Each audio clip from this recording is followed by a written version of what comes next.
Hello and welcome everyone, a new episode of Money Means Business. As usual, we are going to tackle a number of economic files and we are going to focus in specific on our economy and the national mega projects taking place all over Egypt, scattered all over the country and particularly in Sinai. Before we go into these details, let's have this quick look at the samurai bonds. Egyptian Minister of Finance, Dr. Mohammed Maït, revealed that Egypt had successfully traded samurai bonds worth 75 million yen, or around 498.8 million US dollars. The 5-year maturity bonds had an average yield of 1.5%. Let's know the details and we are going to return back with more.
Welcome back. Before we start, let me first welcome my dear guest live here in the studio, Dr. Said Al-Khouli, former Dean of Faculty of Commerce at Ain Shams University and Professor of Management. Thank you very much for being You're very with us, welcome. sir. And let's start with what happened today in the morning as President Abdel Fattah al-Sisi received the WFP, or the World Food Programme Executive Director, Cindy McCain, who was here to tackle with the president ways of boosting cooperation between Egypt and the organization, particularly in in the framework of the period from 2023-2028, as we do have a lot to speak about when it comes to food and food security in specific. The president told McCain that Egypt is very keen to ensure food security, whether through presidential initiatives like Takaful Karama and Decent Life initiative, like the meals of students in schools, all these things. And for her part, she said that these initiatives are role models which can be applied to in different countries. How do you see this, sir? Absolutely. For the last 10 years, we have a lot of development when it comes to localize our, we reduce our food from vegetables and fruits and all these agricultural products. We really, the consumption and the production of our food industry, it covers over 80%. It's not like before. And the tens of thousands of acres, millions of acres, has been really, it has a good infrastructure in enhancing and expanding our land, agriculture land, in order to secure food for Egyptian people, and that is according to Egypt Vision 2030 when it comes to agriculture. It was planned, and of course in the near future we'll be able to recover over 100% of our food supply from the Egyptian agriculture. Inshallah. And what we saw in the few weeks, for example, the first country in the entire world to step up for providing food supply for our neighbor in Palestine, starting April 8, where miles of trucks from the Egyptian government, from charity, from Al-Azhar, it was ready to really provide and supply our Palestinian people during this ethnic cleansing, which we see in TV right now. And of course, the role model of Haya Karima, for example, and many other initiatives Egypt took for the last few years, it's considered to be a role model, and it has been studied in the United Nations, and they consider Egypt as a leader when it comes to social responsibility, be able to help low-income people and so on. And with the development of EBDA, for example, that's another to integrate agriculture with industry and so on. All of that considered to be a good model, and the United Nations, they were very, very interested, and we got Guinness Award for many of this kind of project, and it has a world recognition right now. Amen to that.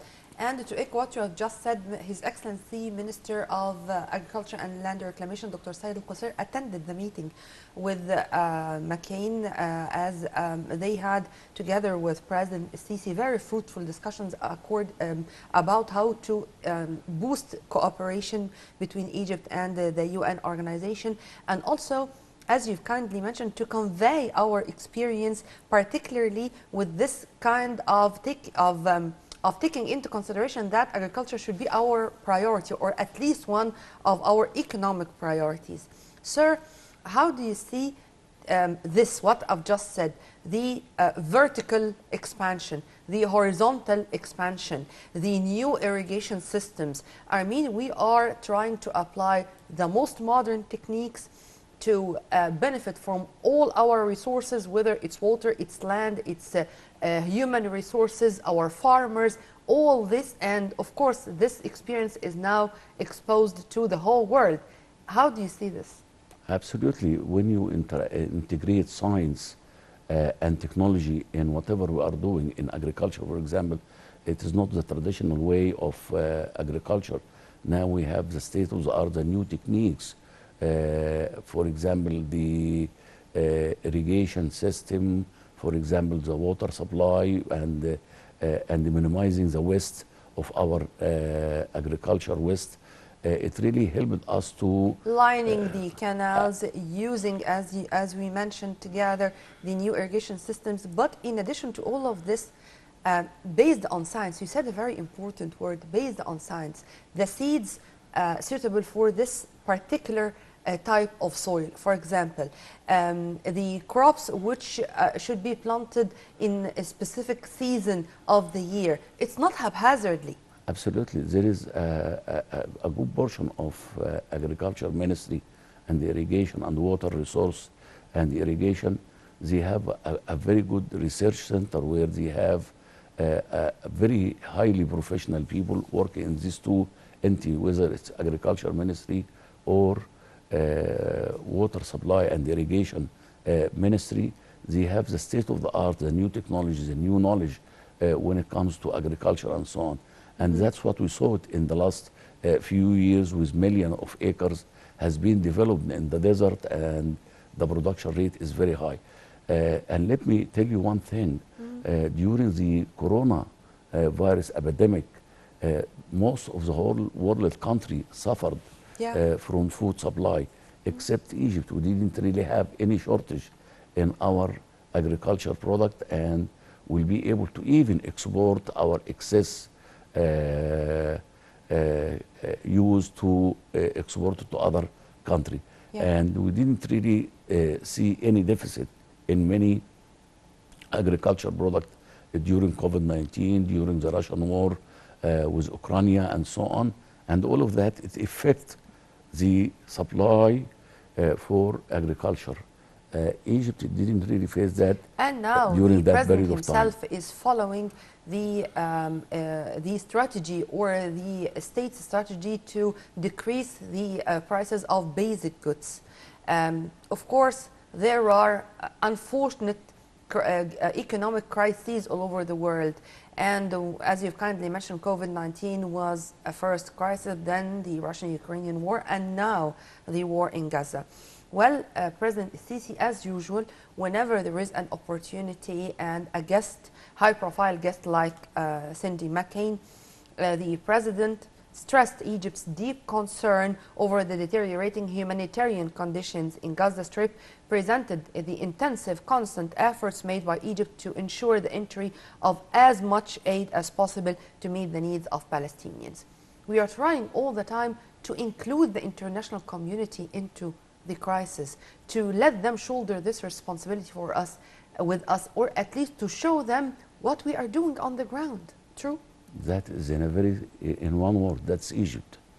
Egypt, as I said before, the first country in the entire world stood beside and for supplying food and medical support, energy support, and for Palestinian people. That is the first one country in the entire world. And it comes from the government, it comes from charity, it comes for regular people like me and you, it comes from Al-Azhar, and the whole world started to bring, for example, today, 100 trucks filled with medical supply and food and clothes and so on for our brother in Palestine. And that shows the world, Egypt, it will never, we've been really standing in this kind of Palestinian case for the last 70 years. Yeah. And Egypt really, Gaza war and this starting from October 7 until today, we start to see the faces of our, what we used to call it as friend, and it really recovered. And that is Egypt will stand beside any Arab country during their crisis and will help them as much as we can. And to echo what you have just said, today His Excellency Minister of Foreign Affairs Sameh Shoukry was in Amman to meet with his Arab counterparts, in addition to American Secretary of State Antony Blinken, and he said or renewed the Egyptian full rejection to liquidate the Palestinian cause, the Egyptian full rejection to relocate the Palestinians by force, the Egyptian full rejection to what's going on. This has nothing to do with self-defense. This is genocide. And also, His Excellency Minister of Health, Dr. Khaled Abdel Ghaffar, had a very extensive and expanded tour in North Sinai, in Al-Arish, in Bir al-Abd, in Rafah, and he met with the wounded Palestinians who are now receiving treatment here in Egypt, conveying the greetings of President Sisi and saying that, inshallah, they are going to find the best medical service here until they get well and return back to their country. Absolutely, and that is, I really salute Dr. Sameh Shoukry and Dr. Khaled Abdel Ghaffar for the great effort. I was very proud when I saw the meeting between Jordanian Secretary of Minister of Foreign Affairs, and Blinken, the American side, and I really acknowledge the Jordanian Secretary of State and Dr. Sameh Shoukry. I really acknowledge them because they are very firm for their position, for not really immigrating Palestinian people to Sinai. That's one issue.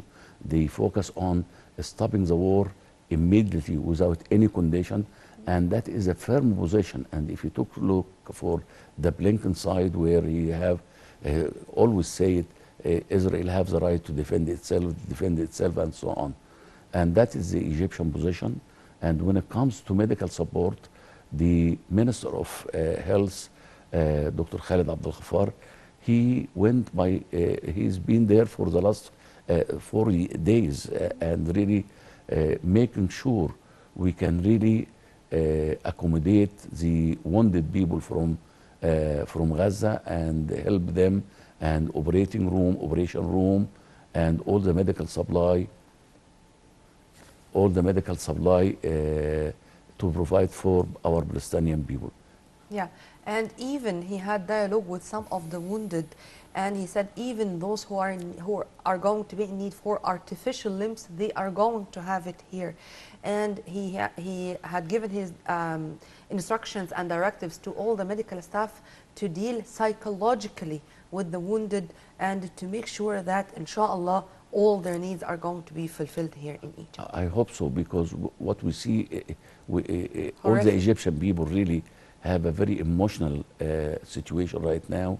We see blood 24 hours a day, killing a lot of baby, pregnant women, and elderly people, and the bombing hospital, where this hospital hosts cancer cases, and many other, like for example, the people who are the baby for incubation and so on. All of that really put a bad image for Israeli worldwide, and we can see a lot of demonstration all over the world right now. It's their truth. Against this kind of ethnic cleansing. Yes. in Gaza. The ICC Executive Director Karim Khan, who was here just a few days ago, said it. Crimes against humanity. Absolutely. Civilians have nothing to do with war. To deprive them from their basic needs, fuel, electricity, water, medicine, to just continue with the bombardments, this has nothing to do with self-defense. Anyways, we are going to continue to support the Palestinian people by all means, and we are not going to stop our intensified talks to reach a solution and to find a solution. And there is no solution, as it was said by Egypt more than once, except the two-state solution, living side by side in peace. Sir, also a few days ago, Prime Minister Dr. Mustafa Madbouli, accompanied with a large number of top officials, executives, actors, media figures, they were in North Sinai. And he had a press conference speaking about the national mega projects of Sinai and the developments of Sinai. And today, the Cabinet Media Center said the state was able to put Sinai on the map of comprehensive sustainable development and lay down security and stability in addition to eradicating terrorism. Sinai, developing Sinai. How do you see the importance of developing Sinai and to fight terrorism, not only with the security solution, but also with development? Of course, we have terror in Sinai. If you remember 11 years ago, now Sinai is safe. There is no terror in Sinai. And we started developing Sinai. Sinai, by the way, was ignored for tens of years and so on. And what we saw in the last 10 years, to be exactly, when we started to really integrate Sinai to the mainland through bridges, through tunnels, and so on. And we invested heavily, not today or yesterday. For the last 10 years, we have been investing in many mineral industry in Sinai. We used to export our raw material. Now we have a mining industry and making transformation of our raw material to a finished product in Sinai. And also we start to have immigration from the mainland to Sinai in order to, as an employers and blue collar and white collar, working right now in Sinai. Also Sinai is considered to be a good tourism attraction for the entire world. And we start to work hard on that from South Sinai to North Sinai. It has been a lot of development and a lot of integration with the Sinai people, with the tribes and so on. And we start to see many industries, not yesterday or today or tomorrow, but it's more investment going Sinai. And we mentioned that in your program several times. I believe Sinai is a safe haven for Egypt and for Egyptian growth rate and for Egyptian development. And we'll see more and more projects in the future Inshallah. in Sinai. Yeah. Well, the report described the development process in Sinai as comprehensive and sustainable. And those two words are very important. Comprehensive, meaning it's a panoramic view, integrated manner. Sinai, it's not only Sharm el Sheikh and Dahab or Nuweiba. It's not That's in only the south, yeah. yeah, I mean, Sinai, it's north, middle, and south. It's Al Hasana, Al Masaid, Al Arish, Sheikh Zuwaid, Bir Al Abd, New Rafah city. Taking into consideration also the demographic nature of the governorate, meaning that also we are building our development process on scientific research and on scientific rules. Would you please, sir, I'd like you to elaborate on that. As I mentioned before, of course, integrating science and technology in whatever we are planning in Sinai is taking place already for the last 10 years. And as I told you before, really we should really manage our natural resources in a very efficient and effective way. And when you talk about sustainability, you don't build today and you sleep tomorrow. No, it's continuous improvement for whatever we are doing in Sinai. Of course, there is a lot of investment, whether it is local investment or foreign investment invested in Sinai, and we are going to see the fruit of this kind of mega project in the very near future. Of course, Sinai, it is the turquoise land, which is a lot of mineral we didn't really discover up to this point of time. And with science and technology, even from the space, we are going to discover a lot of mineral in Sinai. Sinai, it will be really the This safe needs haven. a lot of money. Absolutely. President Sisi said it more than once and in many occasions. Okay, I do know that we do have wonderful natural resources, but to extract, to use, to utilize, to instill, to localize industry, this is not easy. And he also highlighted more than once the importance of developing the infrastructure. As you've kindly mentioned, to connect Sinai with the Delta via tunnels, via bridges, and the Arish airport, and this is only one example, was implemented with the cost of 4 billion Egyptian pounds. How do you see taking it step by step, but in the same time taking into consideration that we are in a race against time?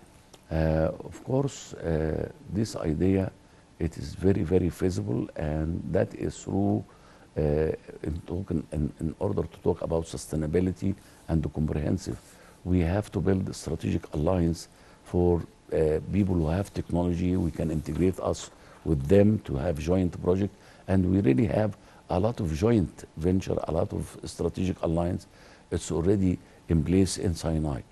We cannot do it by ourselves. It needs, as you mentioned, a huge investment when it comes to, especially into minerals. Manufacturing cost is very high, and of course we have the workforce, which is our competitive advantage. We have the location, it's our competitive advantage. We have the land and the mineral and the raw materials, that's our competitive advantage.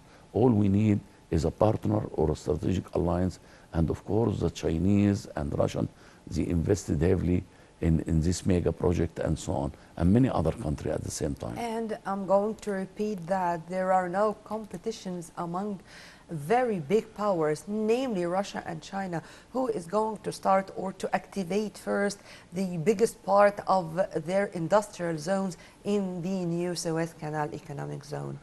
Who is going to have a bigger part of the cake, because we do have a lot of potentials and a lot of chances. But sir, I'm going also to speak about the Egyptian private sector. Also, the head of the state, in addition to our planning ministers, Minister of Finance, and of course Dr. Mustafa Madbouli, spoke in every occasion about the partnership between the public and private sector. Absolutely. And how this should be the two lines together to build our economy on, again, a scientific base. Would you please, I'd like you to elaborate on the importance of this strategic partnership between the public and private sector? President Sisi mentioned that all the time. We have an example, we always say, you can't clap with one hand. You need two hands to clap. So the two hands here, when it comes to economic development and so on, the public sector plus put hand on hand with the private sectors. And we have a lot of private investors really invested in the development of the mega project already. We have a lot of mega project between public sector and the private sector, internal investment. And also foreign direct investment. We have a lot of foreign direct investment, especially in the last 4 or 5 years. They came to invest in Egypt. And of course, all our planning and the vision of President Sisi, he look for the future. He doesn't look behind him or right now. He look for the future. And let me tell you one thing. President Sisi, sky is not the limit for him. Yeah. He always a challenge. He always move forward.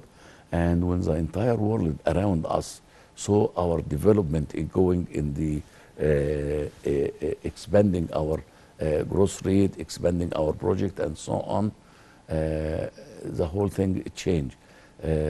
But we're working hard and we have to be patient, and we all stand behind President Sisi in order to bring us out of this crisis we face.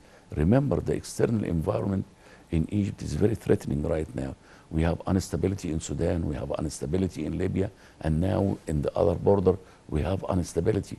So we're working hard to keep our country safe. We have to stand, all Egyptian have to stand behind the government and behind our president in order to overcome this current situation right now. And to realize the threats around us, to realize the dangers. I mean, as you've kindly mentioned, we are unfortunately surrounded with chaotic situations with many of our strategic depths wherever we go, whether it's the east, whether it's the west, whether it's the south. But we hope that, inshallah, this is going to end soon. And remember one thing, Yeah.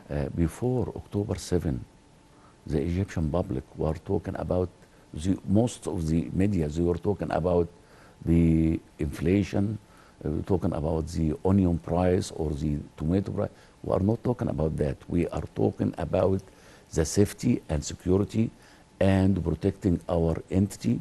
We are protecting our land against any other planning from the entire world. And we'll be able to go through many it. people are now looking at any glass of potable clean water as a blessing from God. Absolutely, absolutely. Because simply there are people who are eager that much to find this cup or glass of water even for once every 2 or 3 days. Absolutely. And I'm not exaggerating, by the way. Sir, returning back to the private sector and to some of the messages which were sent by President Sisi when he attended just a few days ago, or exactly 10 days ago, the second international manufacturing exhibition. And he spoke about again and again the incentives of the state. And he said that he is ready to give more incentives to new investors, to new startups. And when it comes to land, you need more, okay, you need to exempt you from taxes more than 5 years, it's okay. Prove that you are serious and you are leading such a successful project, and we are behind you. How do you see repeating this in every occasion? Because he already insisted in developing Egypt. That is his very important vision, and that's what we have to really focus on, vision. President Sisi have a vision for Egypt, is to move them from one place to another place, and that it doesn't come overnight. It takes time. And when he issue, for example, the golden license, for example, for starting your business, which it used to take months and years in order to start a business in Egypt, now you can do it in a few hours. And that is the rule number one of attracting, whether it is private investment or foreign direct investment, is the speed is very important, because now we are talking about the global competitiveness. If you cannot do that in eliminating the time for starting your project, easing the process, have a good financial system and all of that, all procedures and so on, providing them with the land. We have a lot of land, unused land. If you give them incentive with tax deduction for your business for 5 years or 10 years and so on, and you start to see in Egypt a lot of startup business right now. I'm talking about micro business, I'm talking about small business, I'm talking about intermediate business, I'm talking about mega project And already. all this under the umbrella of financial inclusion. Absolutely. Absolutely. Meaning that also everything is taken into consideration, and we do have an eye for each process or each category of those to make sure that they are, of course, everything is going well with them. The wheel is going on, as we say about production and about continuing with no more obstacles, but to be included under the big umbrella, financial inclusion, the development or the economic progress in general. But sir, also another important issue is that the president was keen to visit the exhibition which was affiliated to the conference, and he met with the vocational schools. Vocational education is very important. Absolutely. And the president said more than once that this is the future for millions of Egyptian youth. And he listened to the students and the graduates, how they were receiving untraditional ways of learning. How do you see this as a new culture or as a new way the Egyptians in general are looking at vocational education? I believe vocational, educational and technological school, it is a part of what really we planned 10 years ago with Egypt Vision. You cannot have development unless you have highly skilled labor force. And when President Sisi talked a couple of years ago, we are not going to invest in traditional manufacturing system and agricultural system. We are going to use fourth industrial revolution. And that is, it needs a new way of vocational training. I believe vocational education is really, we use vocational schools before, but it's a basic. Now we have to integrate the fourth industrial technology knowledge into this vocational schools and vocational. We can go for example, for technology university and so on. And that is a model. It has been applied and very successful in many other countries, in China, in Germany, and so on. And really, when you graduate from this school, you will be able to find job right away. You graduate from the school, you are having a job in any industry and so on. And that is vocational school. They are specialized, for example, for producing cars, producing electricity, and so on.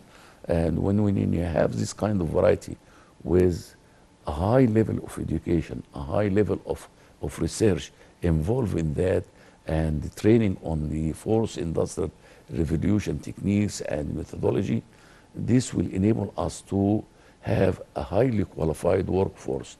Remember, again and again, our competitive advantage is our labor.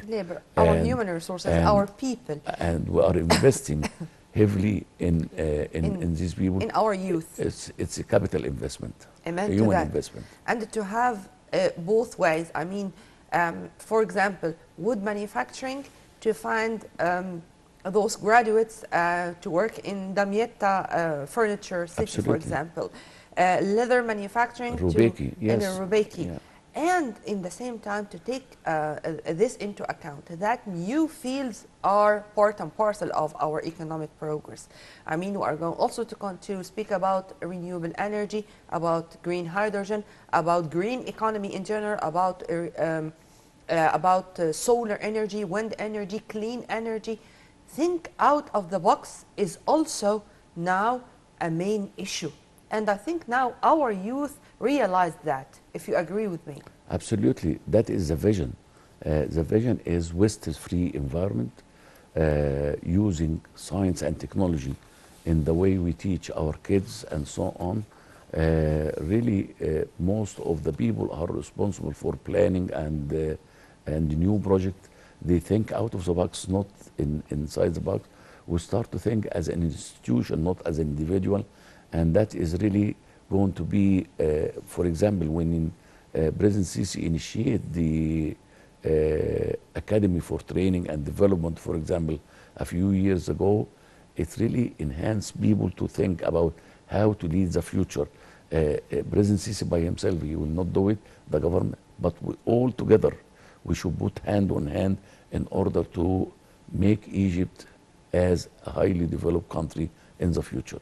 And it needs determination, it needs patience, it needs to integrate new technology in our curriculum, whether it's vocational or and have confidence in academic program ourselves and and so on. in our Absolutely. capabilities.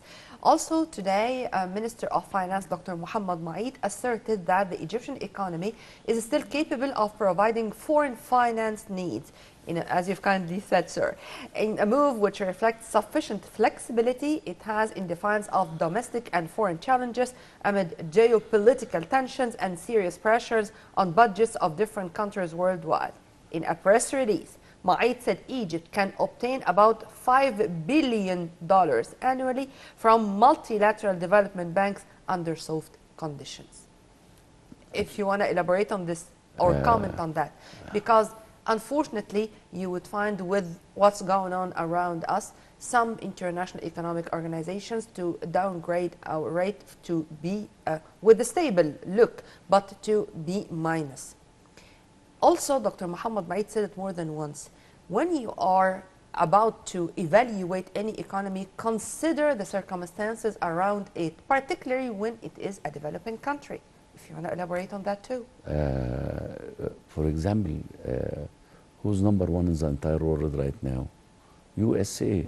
They downgrade their economic development, this international organization, and they face a lot of debate from the American side and so on. So remember, external environment affect the economy. Whatever is going on, which is very close to us, it affects our economy.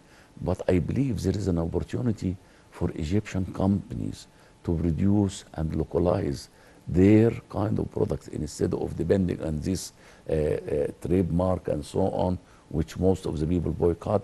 We can develop a new product really to substitute this kind of foreign product, which we consume it with millions and billions of dollars we spend on that. And that is an opportunity if we really think out of the box, if we can really manage our resources, if we can our youth come with a new idea to replace foreign product with made in Egypt. And now, let me say, made in Egypt is very important issue right now. We should really work very hard in order to be able to produce our local brand, and we should market our brand not only internally but externally for the rest of the world. And I'm sure our youth, our government, our president will do it in the near future. The president said that there are already scattered all over Egypt about 15 industrial zones or industrial complexes. And the president said that these complexes are made for the sake of the youth in specific, for the new investors or new startups. How do you see the importance of having these industrial complexes scattered all over Egypt? I mean, no more centralization. It's not only in big cities like Cairo, Alexandria, or in a place in the Delta. You can find something in a very remote area in Upper Egypt, in a very remote area in the countryside. This is a new map, a new industrial map for Egypt. How do you see this as another way to let the new investors be that confident that they can build their own future with their own hand, because the state is just giving them all the facilities, please go and work?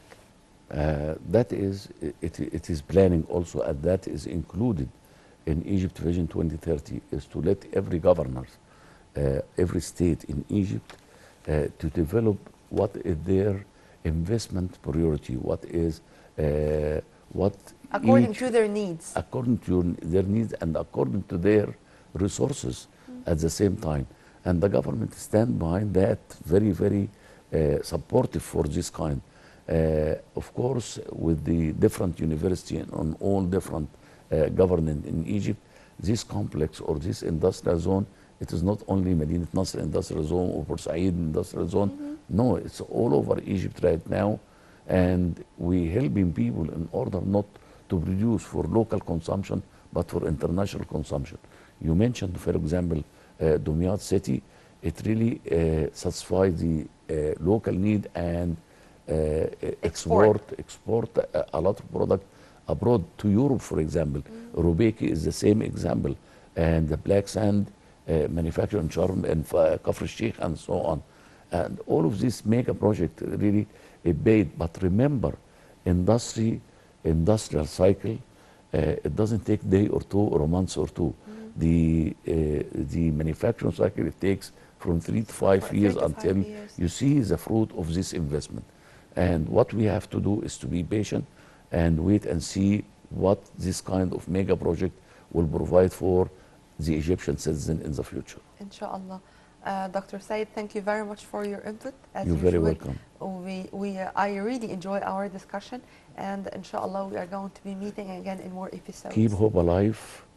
Egyptian stand together and behind our leadership, and we need him, especially in these days, in order to take us out of this crisis.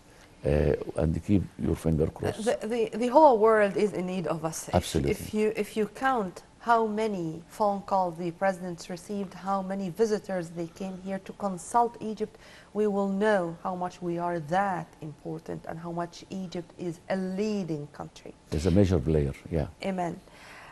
We were very much delighted and honored to have with us live here in the studio Dr. Said Al-Khouli, former Dean of the Faculty of Commerce, Ain Shams University and Professor of Management. Thank you, sir. You're very welcome. And I'm going to leave you with the Suez Canal Economic Zone. The Suez Canal Economic Zone lays the foundation stone of the Indian Platinum Factory located within the industrial parks in El Sukhna. The factory spans over an area of 10,000 square meters and is dedicated to the production of activities and PVC or CPVC stabilizers, well, with a total investment of $6 billion. Let's watch. Then we are going to say goodbye for now. Stay tuned only on Nile TV International always for more updates, and for more details please log on to www.nileinternational.net. Many thanks for watching. This was Nermina Abdurrahman.